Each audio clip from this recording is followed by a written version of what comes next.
I am in Iga, the home of the ninja, and I'm going to be talking about ninja training, but I'll be talking very little about martial arts or weapons, mainly because I'm basing this off a book called the Bansen Kai, which was a training manual of sorts for ninjas, and they had very little in there to do with martial arts. They had a bit on weapons, but for instance the first few chapters were on getting the right mind, and other chapters had some very strange topics and stuff I bet you didn't know ninjas had to do. Ninjas would have to do a great deal of information gathering, and this would be hiding in plain sight for a lot of the part. Yojutsu, I think they called it.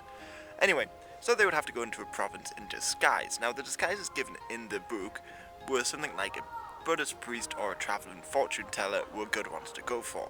And say you wanted to go into a region as a Buddhist priest, you would have to learn all the skills associated with that.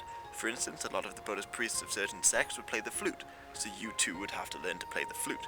You would also have to learn the practices of each sect, and you would have to gain an ally in a temple. You would also have to learn the accents and dialect of the province you're going to. You would have to learn stuff like, you'd have to get the right haircut. You would have to keep an eye out for all paths and roads, and some of these paths included wild boar tracks. You'd have to learn all the banners, crests, and flags of the region you're going to, all sorts of stuff, just before you can even go there. There's another section dedicated to Ghost of the Moon, which is essentially getting somebody on the inside. Now, there's different types of people you can get on the inside. For instance, you've got the Tonshi, who are people who lived in rural areas. Then you've got, let me get this right, the Anushi, someone who lived in town near a city. Then you've got the Chuchi, somebody who'd been given a fief by a lord, and the Aisonoshi, which was a young girl you'd picked, they said preferably good looking, and raised as an agent.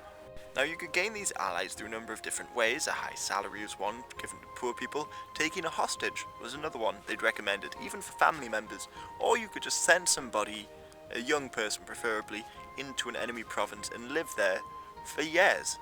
Anyway, on to messages. Say you need to get a message sent. Well, orally was preferred, so ninja were very good at memorizing stuff. They did a lot of practice on memorizing stuff. They also used an alphabet that was no longer used in Japan. In fact, it predated Chinese characters here, and it was supposed to be based on rope tying, so they could tie ropes into certain characters, and that's all peachy. They also had smoke fires, which was a mix of gunpowder and wolf dung. That's how they sent smoke messages.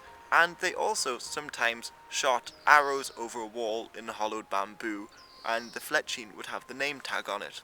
Anyway, onto equipment. So they would usually wear a reversible robe. On one side would be dark blue, not black, and that's not really because it was better at nighttime. It's just because they believed that that colour repelled vipers.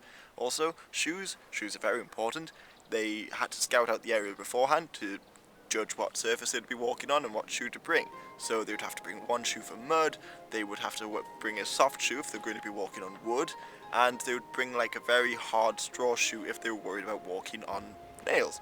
And other stuff they would bring was like a snorkel they had, and also a lunchbox, which was round, and of course the weapons. A lot of the weapons you would have seen, for instance, here's all the stars, you've got the Wolverine-like claws here, the Tekogagi, famous sword.